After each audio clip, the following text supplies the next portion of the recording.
Muito bem, pessoal, estamos ao vivo, segunda-feira, 30 de outubro, 7 horas da manhã, em ponto horário de Brasília. Este é o Desperta ICL, estamos ao vivo em todas as redes sociais, as mais famosas e conhecidas, claro, mas principalmente no YouTube, você que nos acompanha em qualquer rede social. Muito bom dia, muito obrigado, obrigado por estar aqui conosco, né? A nossa audiência é sempre muito cativa, estamos com galera já aí de Araçatuba, de Bruxelas, de Araraquara, da Baixada Santista. O pessoal já tá chegando, vai deixando seu comentário nos comentários, claro. Lajeado, Rio Grande do Sul. Este programa está em viagem essa semana, até o final da semana. Aliás, quinta-feira temos feriado, né? Quinta-feira, feriado, feriadão para quem vai conseguir emendar o feriadão, né? Ainda estamos em viagem, na semana que vem voltamos para o nosso maravilhoso estúdio oficial, né? Muito obrigado, pessoal lá de Abreu e Lima, Pernambuco, Goiás. Onde mais vocês estão falando aí, gente? Vai chegando nos comentários e vai deixando já o seu bom dia para todo mundo aí, né? O nosso chat sempre muito civilizado, sempre muito amável, sempre muito afável, né? As pessoas sempre muito tranquilas, não há barracos neste. De vez em quando poderia ter um barraquinho, né? Mas um barraquinho na boa, né? Mas nunca tem gente aí falando bobagem, né? Até porque se tiver, a gente tira, porque este programa aqui é uma democracia, ou seja, é um programa onde quem manda é o Demore, que sou eu, no caso. Pessoal de Tiradentes, Minas Gerais, muito bom dia, obrigado para todo mundo. Resende, Rio de Janeiro, Florianópolis, Palestina Livre. Que mais, gente? Da onde vocês estão falando aqui? Deixa eu pegar mais comentários aqui. Aproveitar que eu tô viajando, que eu fico mais próximo do computador, eu consigo ler os comentários, né? Bom dia de São Paulo, bom dia de Salvador, na Bahia, Campo Grande, Porto Alegre, Amapá, Firenze, na Itália, Ananindeua, Rio de Janeiro. Muito bem, São Luís do Maranhão, Porto, Portugal, Piracicaba, sensacional, né, gente? Tem muita gente que acompanha esse programa, brasileiros que vivem fora do Brasil, porque o fuso horário acaba facilitando, né? Muitas vezes, se você está na Europa, por exemplo, você está mais próximo do meio-dia agora na Europa, né? Já são 11 horas da manhã, na verdade, né? No fuso horário, na maior parte dos fuso horários dos países europeus. E também, gente de outros países do mundo, tem muita gente que nos acompanha na Ásia também, Austrália, Japão, China, muita gente já vem dando oi pra gente aqui desde muito tempo, então muito obrigado pela companhia de todo mundo. Por gentileza, antes de mais nada, se vocês puderem, vai deixando o seu like, assine os canais do Eduardo Moreira e do ICL também no YouTube, e claro, se vocês quiserem ser avisados todas as vezes que estivermos ao vivo, cliquem ali, apertem, né, no sininho. O sininho é a garantia, mais ou menos, né? Mais ou menos. É a garantia de que a gente imagina que talvez o algoritmo do YouTube vai avisá-los e avisá-las de que estamos ao vivo. De todo modo, o ICL está ao vivo todos os dias, das 7 horas da manhã até as 11h30 da manhã e depois das 5 horas da tarde até as 8h30 da noite, tá bom? Sempre de segunda a sexta e, eventualmente, nos finais de semana. Aliás, esse final de semana que passou, eu fiz uma live com a Heloísa Vilela, né? A Heloísa estava já em Jerusalém e aí nos contou como tinha sido a viagem dela pela Cisjordânia para fazer a cobertura dos conflitos na Palestina. Então, quem tiver curiosidade, tem duas lives nos canais do ICL e no canal do Eduardo Moreira no final de semana. Uma live que foi feita com o Rodrigo Viana e a Heloísa Vilela no domingo, portanto, também conhecido como ontem, né? E uma live que foi feita com a Heloísa Vilela e comigo no sábado, também popularmente conhecido vulgo anteontem, né? Hoje estamos na segunda-feira. Então, procurem nos canais aí do ICL e do Eduardo Moreira as lives com a Heloísa Vilela e comigo, e com a Heloísa Vilela e com o Rodrigo Viana. São duas lives importantíssimas que dão conta de tudo que está rolando na Palestina nesse momento, e é mais ou menos uma parte do diário de viagem que a Heloísa Vilela está escrevendo no site do ICL Notícias. Você não sabe que tem um site do ICL Notícias porque você mora em Marte e você estava sem internet ou estava escalando uma montanha, né? Então agora que você já parou de escalar a montanha, atenção, iclnoticias.com.br, o site oficial agora do ICL, sim, portal de notícias. Tá ligado o UOL? Tá ligado o G1? Tá ligado? Então, ICL Notícias, tá bom? Se você tem o hábito de consumir notícias, como nós aqui, né? Temos o grande hábito de consumir notícias, você já pode colocar na barra dos seus favoritos iclnoticias.com.br para consumir junto com todos os outros veículos que você onde você costuma procurar informação. Agora você tem um portal sem anúncio, sem banner enchendo o saco, sem coisa pedindo para você fazer cadastro, sem nada, né? Sem paywall, é tudo livre, aberto, de graça, é rápido de carregar, não vai ficar dando autoplay em vídeo para incomodar você e gastar sua internet, não vai carregar 6.428 banners que você não sabe nem onde está a notícia, né? Tem lugar que hoje em dia você clica, você tem que procurar a notícia. Você entra, tem a manchete e aí você não sabe onde é que está a notícia. Você tem que ficar caçando, né? Parece um Indiana Jones, ficar caçando os parágrafos no meio do né? Caçando serviço de arqueologia. Tem site que hoje em dia o leitor tem que fazer arqueologia para conseguir descobrir onde é que está a notícia. Não é o caso, obviamente, do iclnoticias.com.br, então você chega lá e vai ter, claro, todos os dias, super atualizado, as notícias do Brasil e do mundo, tá bom? Vamos lá, gente, ó, primeira coisa importante. Hoje é um dia de comemorar, né? Hoje é 30 de outubro de 2023. O que estávamos fazendo um ano atrás, nesta exata data? Estávamos comemorando esta imagem que está aparecendo para vocês agora na tela. Jimmy, coloca para a gente a imagem, porque todo mundo precisa ver. Isso aqui, ó, um ano, né? Hoje é a data oficial de um ano de não eleito. Foi aí, Jimmy? Conseguiu colocar na tela para gente? Ali, às cadê? 19 horas e 57 Olha aí. minutos, Renata Lopretti chamando minha atenção para este momento. Atenção. Você está vendo na tela a cor pintou. Momento emotivo. A Justiça Eleitoral acaba de confirmar a vitória de Luiz Inácio Lula da Silva, do PT, na disputa da presidência da República. A partir de 1º de janeiro de 2023, Lula retorna ao Palácio do Planalto para um mandato de 4 anos. Será o terceiro mandato dele. Vence, portanto, a eleição o candidato Luiz Inácio Lula da Silva, Renata. Acaba de ser cravado, então, pelo TSE, isso, Lula... É muito triste, né, gente? Assim, um ano dessa imagem desoladora. Vocês não ficaram tristes? Desculpa abrir a segunda-feira de vocês assim, né? Eu sei que é um momento delicado, tá bom? Eu sei que não foi fácil passar por isso. Viu, Jair? Ei, Jair? Um ano de não eleito. Jimmy, pode compartilhar a minha tela, por favor, com a galera, porque tem mais e mais aqui. Aqui, ó. Esse é um ano, então parabéns, Brasil. Aqui, ó. Vamos aplaudir!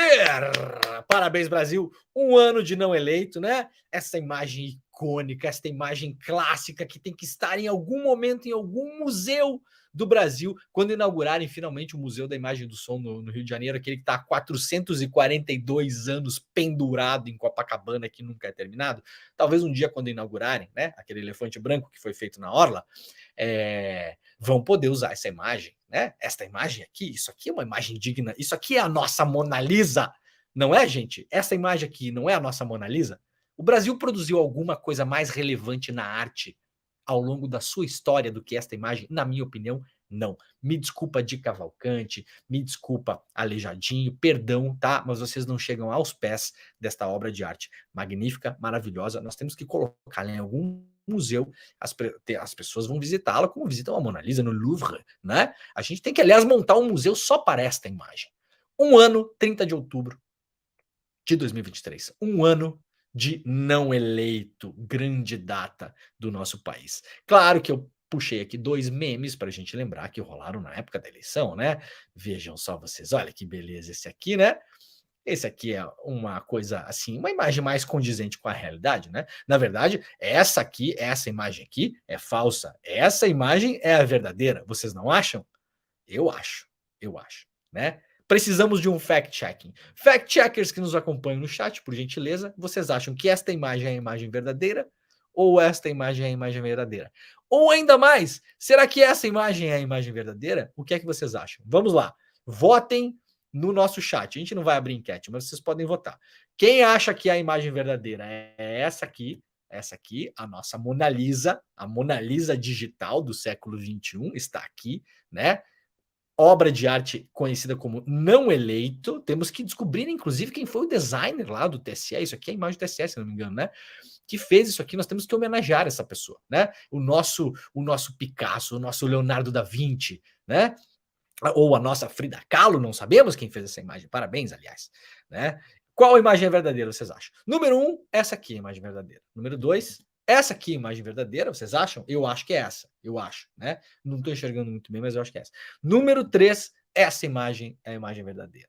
Votem aí, coloquem no nosso chat para a gente ter um balanço mais ou menos de saber, mais ou menos também como vocês estão, né, em relação a esse futuro distópico onde não sabemos quais imagens são verdadeiras e quais imagens são falsas. No entanto, parabéns Brasil, 1 ano de não eleito, alguém, por gentileza, descubra quem foi o grande arquiteto ou arquiteta, né, designer, desenhista, artista desta obra de arte maravilhosa, essa aqui, no caso, porque nós precisamos colocá-la em algum museu. Essa é a nossa Mona Lisa.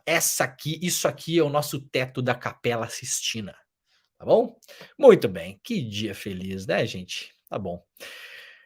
Bom, vamos lá para coisas não tão felizes agora, né? Vai deixando já o seu comentário no chat. As pessoas estão rindo bastante no chat, né? Vocês estão rindo do quê, gente? Do que vocês estão rindo? Não entendo, não entendo. Muito bem. Bom, gente, vamos lá que a gente tem bastante coisa hoje no programa mesmo. Agora a gente vai ter que ir para temas não tão felizes, na verdade, temas bastante tristes. A gente vai começar, claro, com o conflito na Palestina. Vocês já devem ter notado, né? O conflito na Palestina, no geral, tem dado uma sumida da imprensa, né? A grande curva de interesse dos assuntos, isso é mais ou menos normal, tá, gente? Não é só em relação a esse conflito, essa curva de interesse, ela funciona para qualquer assunto. Ao longo do tempo, a gente vai pegando um pouco a manha disso também e vai vendo que aconteceu uma coisa, você olha e fala, bom, isso aí vai durar 24 horas, isso aí vai durar 48 horas, isso aí vai durar 12 horas, né? Teve uma grande atenção pública durante 2 semanas. Eu até marquei essa data, porque na segunda-feira da semana passada foi o primeiro dia desde os ataques do Hamas em Israel, né? O que começou essa nova onda, né? Não foi o Hamas que começou isso historicamente, mas assim, colocando como um marco histórico recente, né?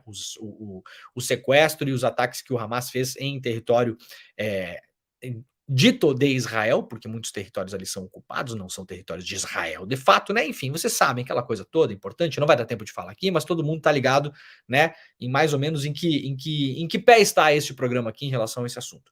Muito bem, teve 2 semanas de atenção total da imprensa em relação a esse assunto, mas na segunda-feira da semana passada foi o primeiro dia pela manhã, logo cedo, em que o conflito na Palestina não estava no principal bloco, não era nem só na principal manchete, não estava no principal bloco de destaque de nenhum site noticioso importante do Brasil.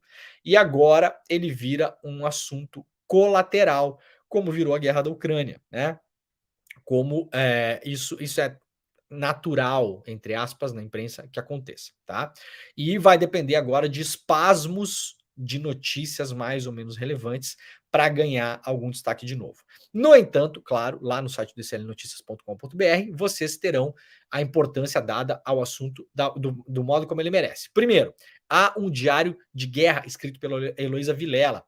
Se você não acompanhou, a Heloísa agora está voltando para o Brasil, mas há vários textos que ela publicou lá, diários, super interessantes, importantes, um outro olhar sobre o conflito, um outro olhar sobre a guerra. Então, acesse o Diário de Guerra da Heloísa Vilela e também hoje, claro, na capa do clnoticias.com.br está lá o conflito, que é ainda o principal assunto do nosso portal.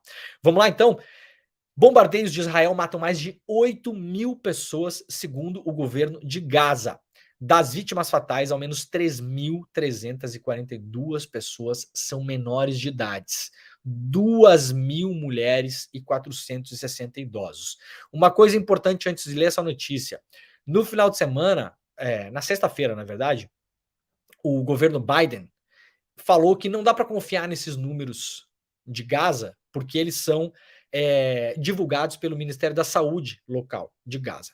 2 coisas importantes. Primeiro, o Ministério da Saúde divulgou a lista dos nomes de todas as pessoas mortas. Isso está público e pode ser checado por qualquer pessoa. 1. 2. No final de semana, se não me engano, foi até a CNN ou o New York Times, não lembro. Foi uma dos conglomerados de imprensa ocidental, assim ditos, que divulgou uma coisa importante. Jamais, atenção, antes dessas semanas que estamos passando agora, qualquer governo, seja os Estados Unidos, seja Israel e tal, duvidou dos números do Ministério da Saúde de Gaza. Nunca houve uma dúvida como está acontecendo agora. Esses números nunca foram colocados em dúvida. Eles são aceitos pela ONU, eles são aceitos pela OMS, eles são aceitos pelo Médicos Sem Fronteiras, são aceitos pelos Repórteres Sem Fronteiras, pela Anistia Internacional, todas as entidades do mundo, todas as entidades do mundo, assim como aceitam dados do Ministério da Saúde de Israel, por exemplo, aceitam dados do Ministério da Saúde de Gaza. Agora, magicamente, porque o genocídio é grande, tem muita gente sendo assassinada pelo que Israel está fazendo em Gaza, agora alguém resolveu colocar em dúvida os números. A gente pode colocar em dúvida os números de Israel também, então. Podemos? Não podemos? Podemos ou não podemos?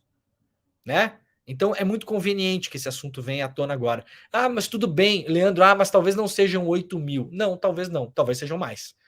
A possibilidade é que seja mais, inclusive, né? Porque num território sob intenso bombardeio, como é Gaza nesse momento, fica difícil, inclusive, tristemente, contar os corpos, né? Agora, vamos supor que não são 8 mil. São 5. São 4.500. São 4. Não, vamos supor, então, que sejam 3 mil pessoas assassinadas.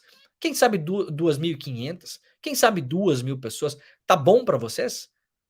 Qual é exatamente o número de pessoas considerável que vocês vão achar, né? Os críticos dessa ideia, desse levantamento, que é ok.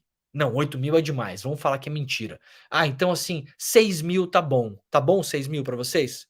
Ou quem sabe 5? A gente vai ficar negociando? É um jogo, né? É patético que a gente tenha que falar sobre isso, né? E vindo do governo Biden, né? Que está lá fazendo de tudo para usar isso para sua própria política doméstica, porque tem eleições no ano que vem.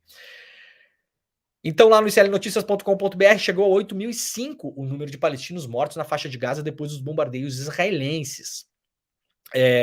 Isso informações da agência EF, com base em um comunicado do Ministério da Saúde de Gaza neste domingo, portanto ontem. A contagem considera as mortes desde o último dia 7, pós-ataque do grupo Hamas a Israel. Portanto, não são 8 mil pessoas assassinadas pelo governo de Israel na faixa de Gaza. São muitas mais. 8 mil é do dia 7 para cá. Não se esqueçam que a faixa de Gaza vem sendo bombardeada há muitos anos. Tá bom? O porta-voz do Ministério, então, afirmou em entrevista coletiva que entre os mortos também há 2.000 mulheres e 460 idosos. O representante de Gaza acrescentou que ao menos 25 ambulâncias foram destruídas dentro do território e 57 unidades de saúde foram alvos de ataques das forças israelenses. Unidades de saúde contabiliza-se também, claro, hospitais, né? O pessoal que estava muito apegado à história daquele único hospital, aquele único, é o único que há dúvida, né? Há um único hospital onde há dúvida. Foi um foguete do Hamas? Não foi. Na semana passada, o New York Times publicou uma investigação super aprofundada, com 3 ângulos do vídeo diferente, desmontando a mentira que Israel contou, que o foguete que explodiu naquele vídeo célebre da Al Jazeera teria sido aquele foguete que caiu no hospital. Investigação do New York Times, tá bom, gente? Não é do Pravda, não é o Che Guevara, não é o Mao Tse Tung. Investigação do New York Times chegou à conclusão de que um vídeo que Israel publicou dizendo que aquele seria um foguete do Hamas que teria caído no hospital, não caiu no hospital. Foi abatido no ar e caiu a milhas de distância do hospital. Mas ainda tem gente que está se apegando à história do hospital, né? Foi Israel? Não foi Israel? Será que naquele caso específico não foi? Nossa, que injustiça tremenda, né? Contra o exército israelense. Vamos agora aqui defender. Todos vocês ajoelhem no milho, peçam desculpas, porque vocês falaram um absurdo que Israel bombardeou um hospital. 57 unidades de saúde atingidas pelos bombardeios de Israel. 8.005 mortos, 460 idosos, 3.342 pessoas abaixo dos 18 anos. Tá bom para vocês ou vocês vão ficar agarrados na história do hospital ainda? Né? Virou a grande questão, a grande história. Nossa, que absurdo esses jornalistas. Vocês não têm responsabilidade mesmo. segue sendo o principal suspeito de ter bombardeado o hospital? Israel. Porque, afinal de contas, quem está bombardeando a faixa de Gaza desde o dia 7? Israel. Quem mandou evacuar o hospital bombardeado? Israel. Né? Agora, resta dúvida em relação a esse. Alguma coisa a falar sobre os outros 57, né, entre hospitais e unidades de saúde? Não, esses não. Esses, aliás, nem sequer Israel nega que tenha atingido de um modo ou de outro, ou bombardeado diretamente, ou locais que foram atingidos por estilhaços, ou que sofreram danos por conta da destruição da infraestrutura muito próxima desses locais, né? Muito bem, o balanço está publicado então lá no site do ICL Notícias para quem quiser se aprofundar um pouco mais. Vamos lá para o jornal O Globo. Chanceler de Lula negocia no ZEUA, nos Estados Unidos, nova proposta de resolução para o Conselho de Segurança da ONU. Não é chanceler de Lula, né? O chanceler brasileiro, né? Mas tudo bem, tudo certo. Eu só achei estranho, né? Porque pareceu que assim o funcionário pessoal do presidente, né? Não, é o chanceler, é o Mauro Vieira, tá? O ministro das Relações Exteriores do Itamaraty, chanceler do Brasil, nosso, tá? Não é do Lula. Tá esquisita a manchete, né? O ministro das Relações Exteriores, Mauro Vieira, embarcou na noite de domingo, está escrito domingo aqui, o Jornal Globo, faltou o M, de domingo para Nova York, onde terá uma nova leva de reuniões na ONU sobre o conflito entre Israel e o grupo terrorista Hamas. Lembrando que sempre aqui estou lendo a notícia dos jornais, né? Aqui é Israel, aliás, faltou o L em Israel, Globo. Perdão, eu sou meio chato com isso mesmo, mas assim, na primeira frase tem 2 erros, tá? Tá faltando M no domingo e tá faltando L em Israel. Vejam que a imprensa brasileira tende a sempre classificar o Hamas como o grupo terrorista Hamas e Israel só Israel. Isso já dá um tom para a cobertura que não é um tom que é o tom que almejam essas grandes empresas de comunicação neutro. Isso aqui não é um tom neutro, né? Somos muitas vezes acusados de fazer jornalismo militante, aliás, eu não fico nem um pouco incomodado quando falam isso de mim, pelo contrário, muito obrigado, né? É um elogio, aliás. Então, isso aqui não temos neutralidade, né? Então, o correto seria entre Israel e o Hamas. Mas como você está classificando já no lead, né, o grupo terrorista Hamas, você poderia classificar também o país com o seu exército genocida Israel, né? Porque é o que está acontecendo na faixa de Gaza agora. Como ambos são questão de interpretação do jornal, porque atenção, a ONU não classifica o Hamas como grupo terrorista. Isso não é a minha opinião. A minha opinião aqui não importa. A ONU não classifica. Então, com base em que o Globo decidiu chamar o Hamas de grupo terrorista? Com base em uma decisão editorial, pessoal, da casa interna. Correto? Beleza. Então, só para a gente ter aqui as coisas nos seus devidos lugares. É importante, o Brasil preside ainda o Conselho de Segurança da ONU, aquela presidência rotativa, né? Calhou do Brasil estar na presidência do Conselho de Segurança bem no momento em que a tensão aumentou na Palestina em relação a essas últimas semanas, né? Foram 2 momentos históricos, né? Que casaram. Essa presidência transitória, rotativa, ela dura 1 mês. A do Brasil termina amanhã.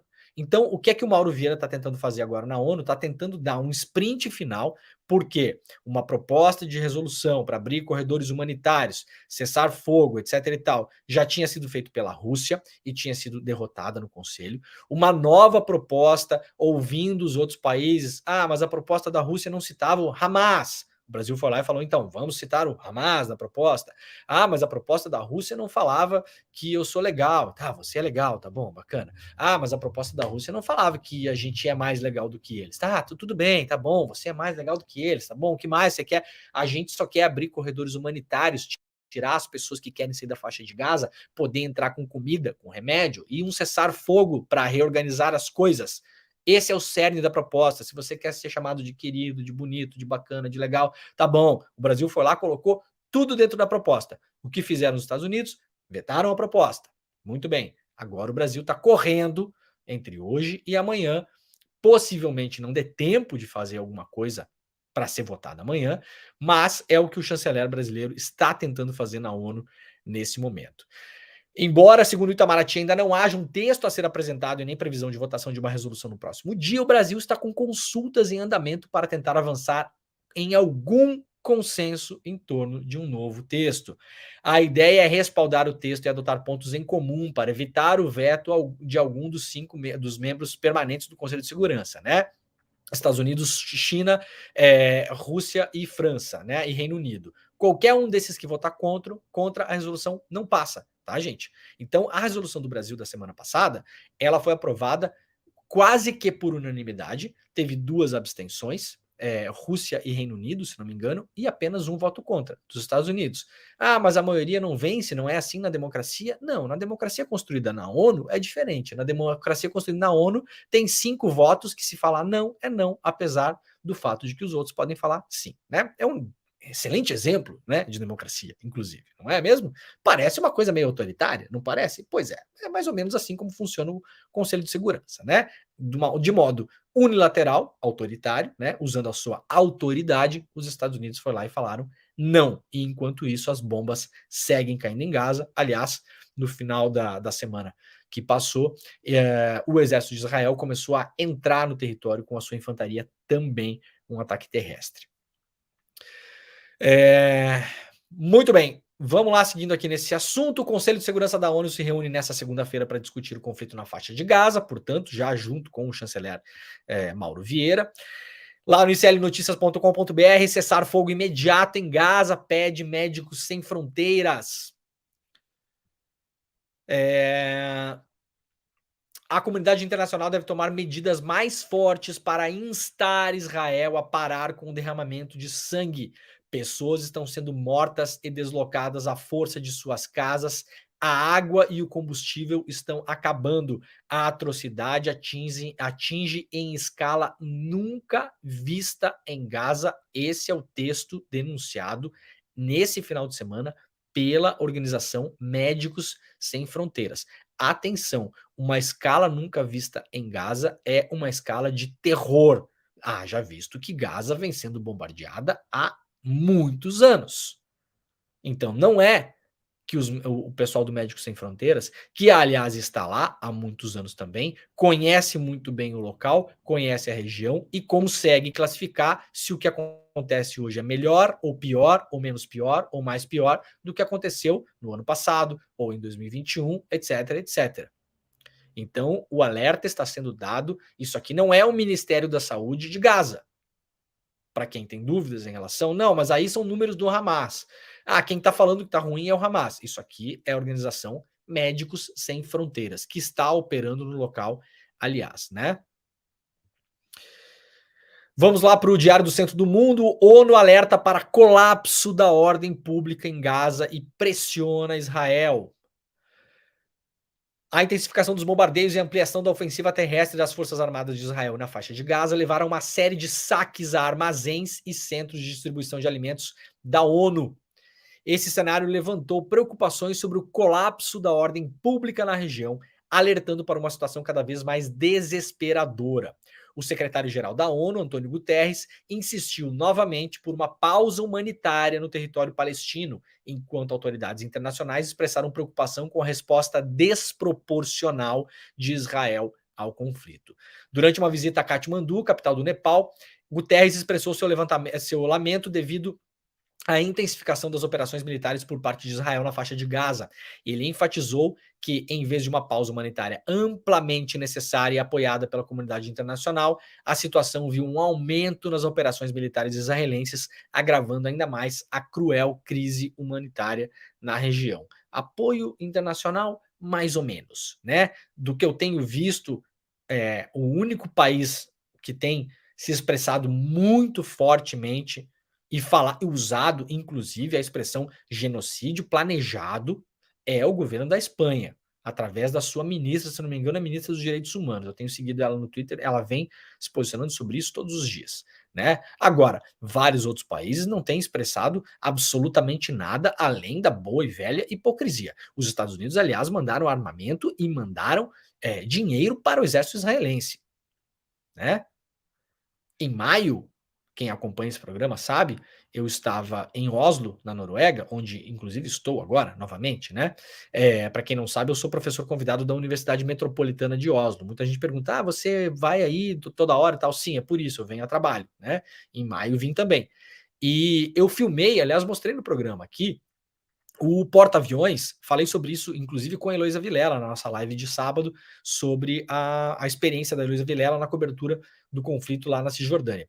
Eu filmei a maior máquina de guerra já produzida pela história da humanidade, chamada USS Gerald Ford, que é um porta-aviões cheio de caças em cima, né, com mais de 2.000 militares, uma máquina de guerra que estava portada, assim, bizarramente, no fiord de Oslo, para todo mundo ver, né, aqui na Noruega. Na época, por conta das tensões da guerra da Ucrânia, porque a Noruega terceirizou o seu exército para a OTAN desde o final da Segunda Guerra Mundial, é incapaz de se defender sozinha de uma ameaça como a Rússia, por exemplo, né?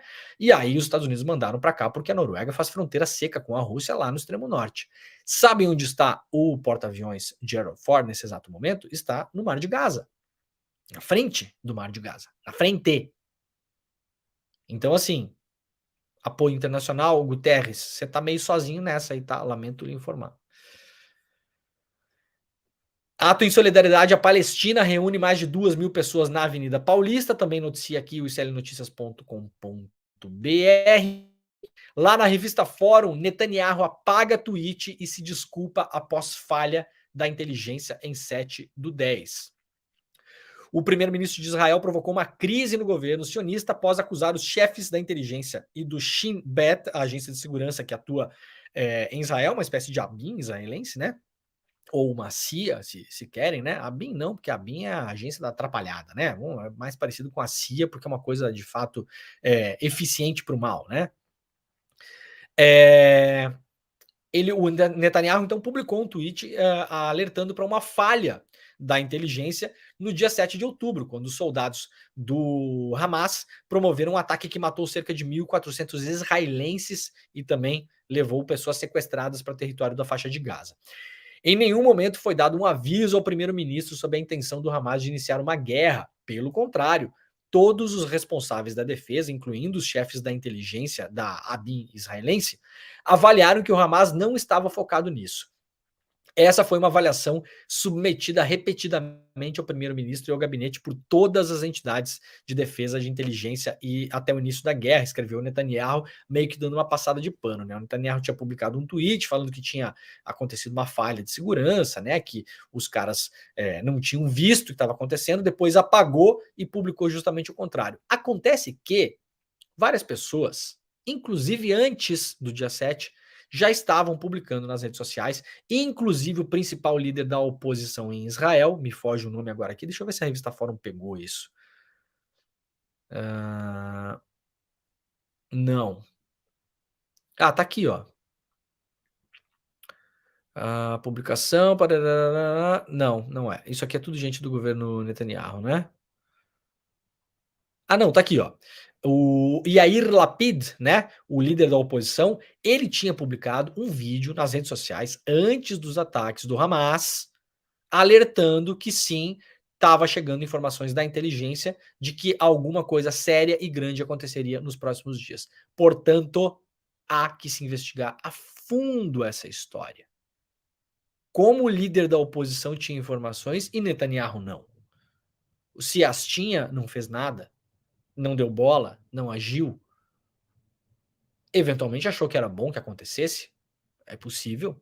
Estamos falando de Benjamin Netanyahu, tá? Tem gente que perde um pouco a mirada, né? Netanyahu é o Bolsonaro, tá, gente? Bolsonaro, é o Trump, é essa galera, tá bom? Não é igual ao Bolsonaro. Não é igual, nem o filho do Bolsonaro é igual ao Bolsonaro. Ninguém é igual a ninguém, né? Tá bom? Mas assim, para termos da gente entender, assim, né, o que tá acontecendo no mundo, eu acho irônico, inclusive, né, para não dizer patético, como falei na sexta-feira, que tem gente que diz que lutou contra o fascismo de Bolsonaro no Brasil e apoia Netanyahu. Não lutou nada, tá bom? Tá bom? Você tá só tentando enganar ou a si próprio ou a todo mundo, tá bom? Se você se diz o grande democrata que lutou contra o fascismo de Bolsonaro e tá apoiando Netanyahu, apoiando as ações do exército israelense nesse momento, você, no mínimo, é um hipócrita. No mínimo, um hipócrita. Pode ser mal informado, pode ser ignorante, né? Então, assim, para falta de informação e ignorância, a gente tem um antídoto. Você pode assistir o nosso programa, por exemplo. Então, tô falando agora de novo. Netanyahu, Bolsonaro, tá bom, gente? Tá entendido? Se você tá agarrado nessa ideia de achar bacana tudo que esse cara fala, de apoiar tudo que o exército dele faz, você se sinta apoiando o Bolsonaro e tudo que o exército faria na mão do Bolsonaro se estivesse cometendo o que está cometendo em Gaza nesse momento. Vamos supor que o Bolsonaro tivesse conseguido dar um golpe de Estado e, neste exato momento, estivesse usando o Exército Brasileiro, a Aeronáutica, a Marinha, para bombardear qualquer lugar aí, né? No Brasil ou fora do Brasil. Você estaria apoiando isso? Estaria achando ótimo? Estaria batendo palma? Se está fazendo com Netanyahu, é exatamente isso que você está fazendo, tá bom? Para a gente deixar claro aqui. Isso é o remédio para ignorância e para falta de conhecimento. Ninguém é obrigado a saber. Agora, tem gente que sabe e continua fazendo de todo modo. Aí o nome é outra coisa, né? Ainda na revista Fórum, ONU aprova a resolução da Jordânia que exige proteção de civis e trégua humanitária. Essas resoluções talvez não vão para lugar nenhum, porque se elas não passam pelo Conselho de Segurança, elas têm menos importância. Essa é a grande questão. Lá na Folha de São Paulo, Rússia fecha aeroporto em região muçulmana após população caçar judeus. Está tendo, claro, um aumento de antissemitismo no mundo por conta do que acontece nesse momento na Palestina, né? Esse conflito ele desencadeia uma série de outras coisas, né? Perigosas para pessoas que absolutamente não têm nada a ver com o conflito, né? Judeus que sequer ou moram em Israel, muitos judeus que moram em Israel são contra o que está acontecendo na Palestina, né? Protestam contra o governo Netanyahu. Então, agora, nesse momento, é um momento de generalizações e, infelizmente, essas coisas estão acontecendo com mais frequência, né? Pessoas teriam invadido a área do aeroporto da República do Daguestão em protesto contra israelenses, segundo relatos iniciais. Vamos lá dar uma passada rápida para os jornais gringos para a gente ver como é que tá andando a coisa, né? A capa do Washington Post ressalta aqui o assalto, né? O ground assault, né? A invasão terrestre do exército israelense em Gaza. O New York Times também fala aqui sobre a guerra, claro, né? Tá no primeiro grande bloco aqui, né? Fala principalmente sobre as 34 horas de medo em Gaza, né? Um blackout total em Gaza. Gaza foi desconectada do mundo nas últimas 33 horas, sem luz, sem telefone, sem internet. Gaza, neste momento em que Israel decidiu fazer isso, virou uma ilha completamente desconectada do mundo. Pouquíssimas pessoas que estão lá, alguns jornalistas, ainda têm acesso a telefone por satélite, e enquanto a conexão permanecer e enquanto eles tiverem bateria, também, para os seus celulares, porque muita coisa está sendo feita de improviso. Há alguns geradores ainda em Gaza. O problema é que o combustível está acabando, né? A própria ONU alertou isso na quinta-feira da semana passada. O combustível está acabando, inclusive para os geradores para os hospitais. Então, é uma situação de desconexão com o mundo. E isso é feito. Quem é que tem intenção de apagar a luz e fazer as coisas no escuro?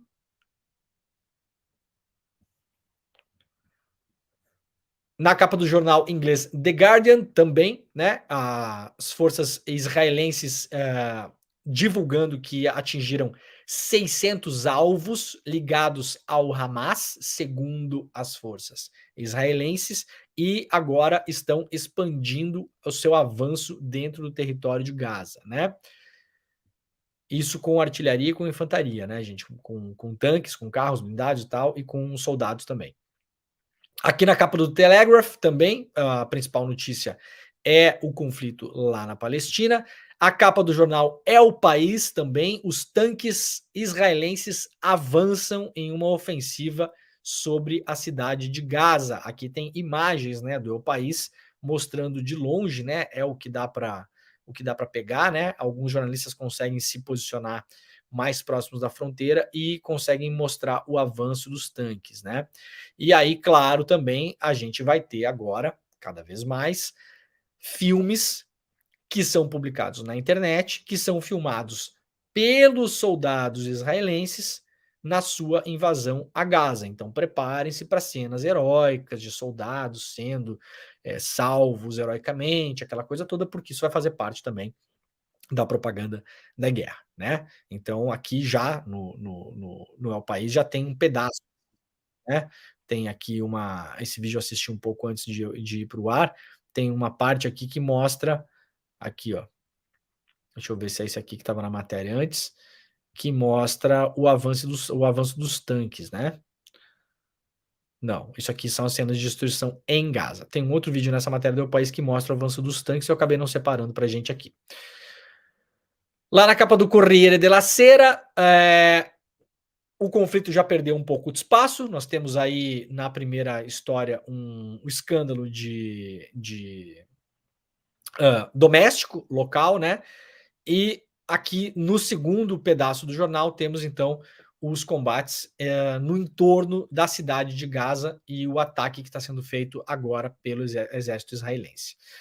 Na capa do La República também, né, temos basicamente as duas manchetes iguais, né? Aliás, os jornais vêm se tornando cada vez mais iguais. Acho que deveriam fundir o La República com o Corriere della Sera, porque até uns anos atrás tinha alguma diferença. Agora até as fotos são as mesmas, né? Lá na capa do Le Monde Diplomatique também, uma guerra urbana começa em Gaza. Muito bem, gente. Pulando esse assunto, vamos lá então para outras coisas que a gente tem para o programa de hoje, né? Lembrando para quem está chegando agora, por gentileza, deixa o seu like, assina este canal, né? Este programa é o programa Desperta ICL, nós estamos ao vivo todos os dias às 7 horas da manhã, das 7 até às 8. Eu sou Leandro Demori e este é o ICL Notícias. Vamos lá para a Folha de São Paulo. Com táticas de disfarce, conteúdo nazista se dissemina pelo TikTok. Conteúdos nazistas e com discurso de ódio têm sido disseminados de forma exponencial no TikTok, a rede social mais utilizada pelos adolescentes brasileiros, com estratégia de disfarce para driblar as ferramentas de moderação e assim alcançar o maior número de usuários. Isso aqui é perigosíssimo. Quem tem filhos aí na idade que está usando o TikTok, muita atenção, tá bom? É inevitável falar isso, né? Parece uma coisa de pais autoritários, mas fica ligado no que seu filho e sua filha está consumindo. Muitas vezes não vai ser conteúdo explicitamente, né, nazista. Não vai ter a foto do cara lá, né, do bigodinho. Não vai ter a foto dele. Esse tipo de colonização da mente entra na cabeça da molecada de outra maneira, por outras vias, né? Com a tática conhecida como apito de cachorro, uma referência ao apito canino audível só para os cães, usuários da rede têm espalhado conteúdos nazistas por meio de expressões e símbolos aparentemente banais. Eles, no entanto, escondem mensagens de incitação ao ódio e à violência e cooptam, sobretudo, jovens para grupos extremistas. Esse é o grande perigo, tá? O seu filho ou sua filha vai lá, começa a consumir esses conteúdos, começa a se radicalizar mesmo sem ter consciência disso, e quando vê, tá com a cabeça bem pronta, bem aberta para ser cooptado para grupos extremistas, e depois sabe-se lá Deus onde essa história pode parar. Essa é a conclusão de um estudo feito a partir da observação de 2 semanas realizadas pelas pesquisadoras Letícia Oliveira e Tatiana Azevedo. Para o relatório, elas criaram um perfil no TikTok que passou a seguir e curtir vídeos de perfis com conteúdo neonazista e que fazem parte da subcomunidade que cultua autores de massacres em escolas. Em pouco tempo, o algoritmo do TikTok reconheceu o conteúdo preferido do perfil e passou a fazer recomendações de vídeos e contas desta mesma temática nazista e neonazista na aba para você do TikTok. As pesquisadoras alertam sobre o risco desses conteúdos alcançarem os jovens, principalmente aqueles com os transtornos mentais ou em sofrimento emocional, como é o caso de um aluno de 16 anos que entrou armado na Escola Estadual Sapopemba, na zona leste de São Paulo, na última segunda-feira. Ele matou um adolescente e feriu outros 13 estudantes. No inquérito policial sobre o ataque à escola, a mãe do adolescente atirador contou que ele era um usuário frequente do TikTok e que produzia conteúdos em situações controversas para alcançar mais seguidores e fama. Em uma das ocasiões, ele publicou um vídeo com uma suástica desenhada no rosto e às vésperas do ataque na escola, ele se automutilou na coxa com o mesmo símbolo. Para a polícia, o objetivo dele era se promover na internet. Porém, vídeos como os do autor do ataque em Sapopemba não são os principais conteúdos de cunho neonazista encontrados na rede social chinesa. Esquisito, rede social chinesa, né? Alguém fala de rede social estadunidense quando vai falar do Facebook ou do Instagram? Muito bem, segue o baile. As pesquisadoras citaram que os usuários têm se distanciado dos símbolos mais conhecidos, como a suástica, e optando por códigos nos nicknames e símbolos na foto do perfil. Um deles é o símbolo do sol negro, que pesquisas apontam ser um símbolo popular entre neonazistas e é composto por uma espécie de roda solar formado por 12 runas. Há ainda diversos nicknames que combinam os números 14 e 88. Isso porque o número 14 se refere às 14 palavras da frase do supremacista branco David Lane. E 88 significa Hail Bigodinho, né? Porque é o HH, né? 88, oitava letra do alfabeto, H, 88, HH, tá? Então, ó, olho nisso, tá, gente? Porque, de fato, essa... a radicalização para o mal, né? A gente pode se radicalizar na vida para o bem, para várias coisas, né? Você pode, por exemplo, se tornar uma pessoa radicalmente adepta de esportes aquáticos, sei lá, né? Radicalização não é necessariamente para o mal. Agora, nesse caso aqui, obviamente é. Então, olho nisso, porque não é tão evidente o modo como essas contas usam de comunicação em massa para cooptar jovens para cometer, no limite, né, esses massacres que a gente tem visto acontecer no Brasil, infelizmente com maior frequência, tá bom? Paz, atenção, olho nisso. Lá no ICL Notícias também, tempestade causa enchentes no Paraná, né? Teve já bastante alagamento no Paraná nesse sábado e nesse domingo, no sudoeste do Paraná. As chuvas fortes continuam na região sul, principalmente. Isso aqui é a imagem do município de Dois Vizinhos, na região lá de Pato Branco, Francisco Beltrão, lá no sudoeste do Paraná. Vamos lá para o DCM, Diário do Centro do Mundo. Policiais do Rio de Janeiro roubaram 31 fuzis do Comando Vermelho e venderam para a facção rival. Cada dia que a gente vê um político falar que vai combater o crime e faz uma coisa tipo assim, coloca a polícia de um lado e o crime do outro, né? O universo sorri de modo irônico para nós, seres humanos, pobres seres humanos, falando essa bobagem, né? Não, a gente vai usar a polícia porque temos que defender a polícia e a polícia é que vai combater o crime. Atenção, isto é uma imensa bobagem, tá bom? Vamos lá de novo. Atenção, isto é uma imensa bobagem.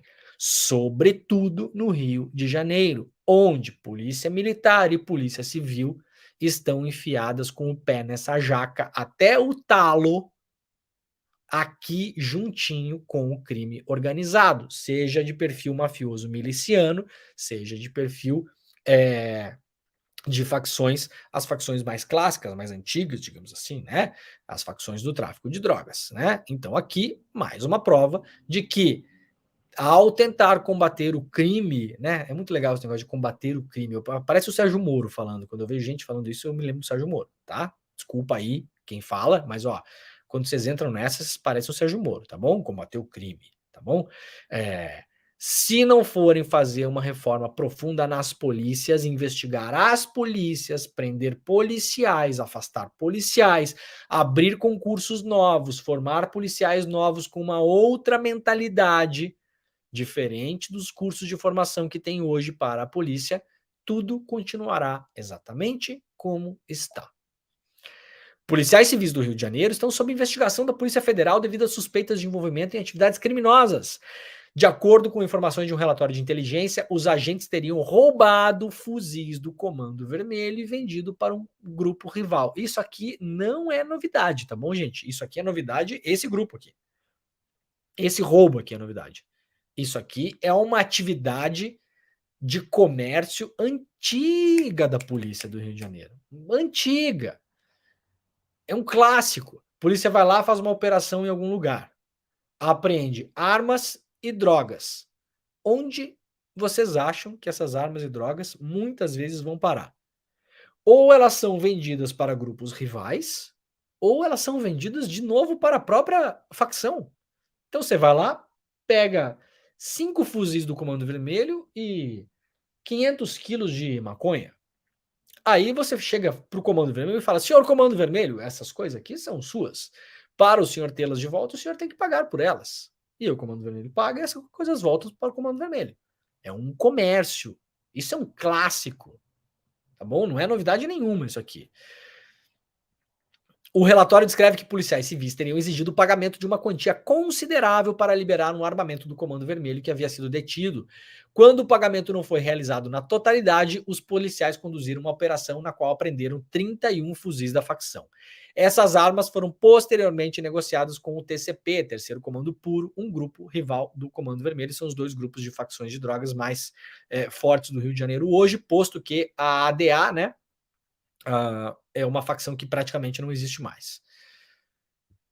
Elaiá, né? Vamos lá, ainda no DCM, pesquisadores encontram carcaças de 23 botos em Coari, no Amazonas. Pesquisadores da Universidade Federal do Amazonas encontraram 23 carcaças de botos vermelhos e tucuxis em lagos de Coari, no Amazonas. O município é vizinho a Tefé, onde mais de 150 animais morreram desde setembro.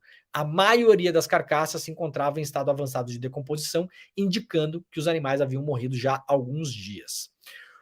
O boletim divulgado informa que a maioria das carcaças é de botos vermelhos, assim como ocorreu em Tefé, e que amostras dos animais mortos estão sendo coletadas para análise na busca de compreender a causa das mortes.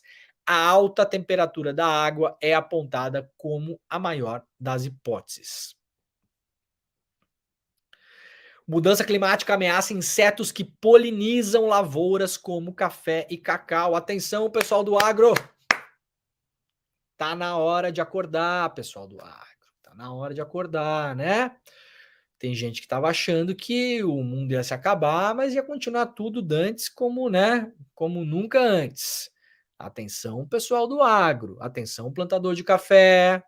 Atenção, pessoal que depende de polinização. Laranja, todo mundo. Tá na hora de acordar. Algumas das principais lavouras tropicais do mundo, inclusive os cafezais e os cacaueiros, correm risco de ficar sem os insetos que polinizam suas flores por causa da crise climática. A abundância desses animais, cuja presença é essencial para a produção de uma grande variedade de frutos, pode cair para menos da metade num planeta mais quente, calcula um novo estudo. Segundo a pesquisa publicada recentemente no periódico Science Advances, os países cuja produtividade agrícola tem mais chance de ser afetada são Brasil, China, Índia, Indonésia e Filipinas. Frutas como manga e melancia estão na lista das que podem sofrer com a falta dos polinizadores, ao lado do cacau e do café. Seca no Amazonas ameaça atrapalhar abastecimento de ar-condicionado e TV no Natal. Vejam só que coisa curiosa, né? Sabem por quê? Pode faltar no mercado local ar-condicionado e televisão e outras coisas? Porque os barcos não estão conseguindo navegar na região devido à seca dos rios. Então, a crise climática todos os dias nos dá algumas bofetadas na cara, porque tem várias pessoas de vários setores da economia que acham que está tudo bem, que não vai dar nada, que não pega nada, que vai ficar só um pouquinho mais quente, que daí a gente compra ar-condicionado, né? Ah, não, mas tudo bem, se tiver aquecimento global, a gente compra ar-condicionado. Pois bem, o ar-condicionado não está chegando, tá bom? Não está chegando por quê? Porque não tem água no rio, né? O mesmo rio onde estão morrendo os botos. E assim, sucessivamente, as coisas estão acontecendo. Líder quilombola é assassinado no Maranhão, lá da revista Fórum. José Alberto Moreno Mendes, conhecido como Doca, foi morto em frente à sua casa. Infelizmente, mais um caso de líder quilombola assassinado no Brasil. A comunidade de território quilombola Monte Belo, localizado em Itaipuaçu Mirim, no estado do Maranhão, foi abalada pela trágica morte do líder José Alberto Moreno Mendes, conhecido como Doca. O assassinato, perpetrado por 2 atiradores em frente à sua residência, gerou comoção e indignação, destacando a violência persistente contra defensores dos direitos humanos e a luta pela titulação dos territórios quilombolas. Mais um caso, né? Como teve o caso da mãe Bernadette, e infelizmente esses casos estão se sucedendo no Brasil com uma velocidade assustadora. É muito difícil você lutar pelo direito à terra hoje no Brasil. Sempre foi, né? Hoje também segue sendo.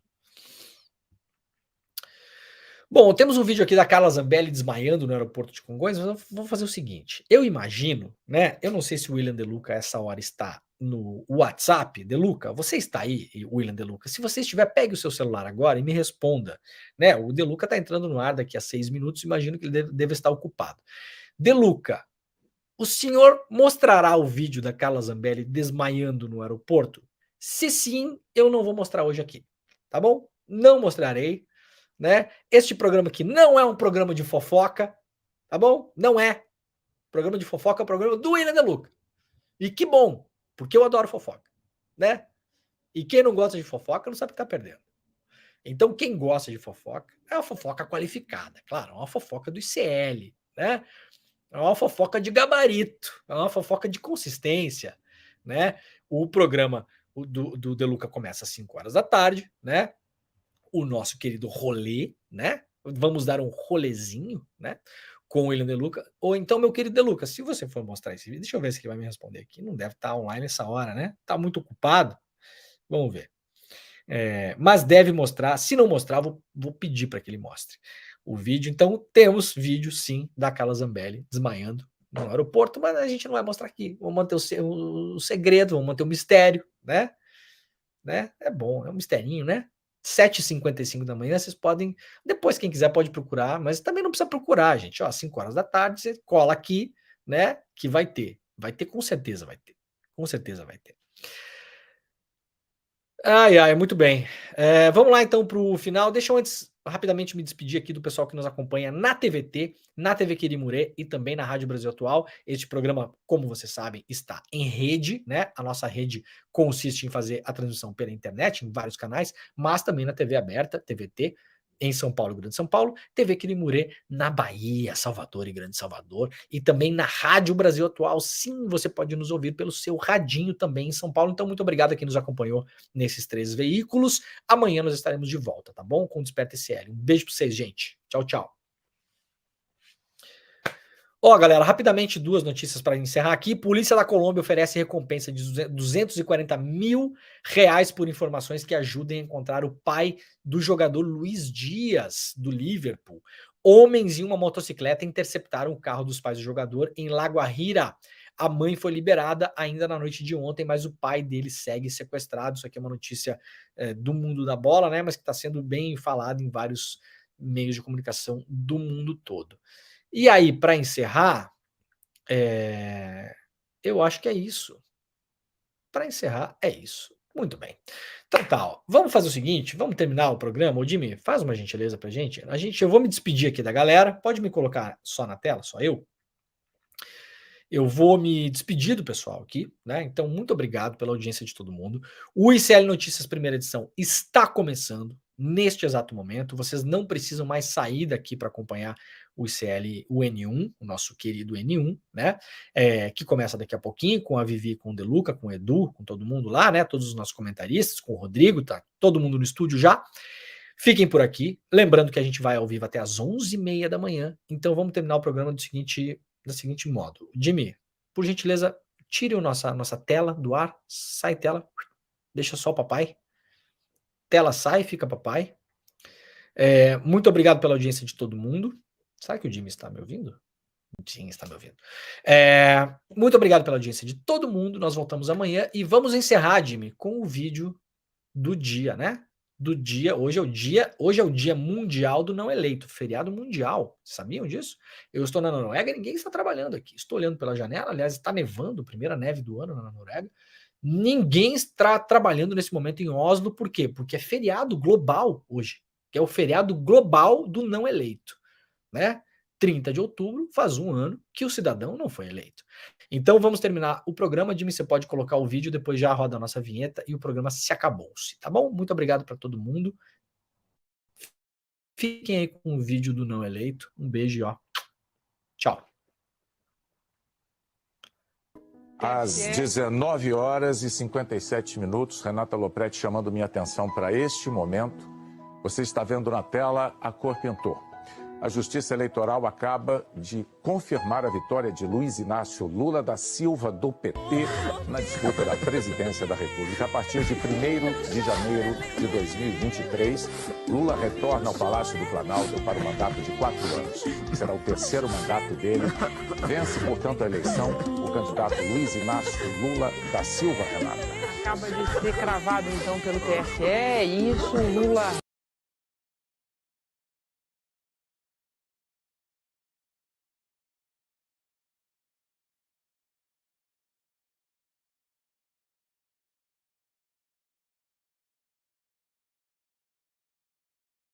Pois é, chegou a hora do primeiro grande lançamento do ICL na área de filmes e documentários. Você está preparado para assistir um filme que vai te tocar profundamente e revelar uma verdade que todo mundo tenta esconder? No dia 12 de novembro, um domingo, às 8 horas da noite, no horário de Brasília, a gente vai apresentar para vocês trechos do documentário De Quanta Terra Precisa o Homem e também fazer um debate incrível sobre essa, que é uma das questões mais importantes para o Brasil, a questão da terra. Junto conosco vai estar ninguém mais, ninguém menos do que João Pedro Stedley, um dos principais líderes do movimento dos trabalhadores sem terra. Estarão conosco também várias outras pessoas que têm na sua vida a luta da terra como um dos principais motores. Para você não perder esse encontro histórico e assistir trechos inéditos do filme De Quanta Terra Precisa o Homem, é só você se inscrever gratuitamente no link aqui em cima ou aqui embaixo. Não perde essa chance. Todo mundo vai celebrar a estreia do ICL no mundo dos documentários e filmes e, mais uma vez, aprender muito com a nossa plataforma.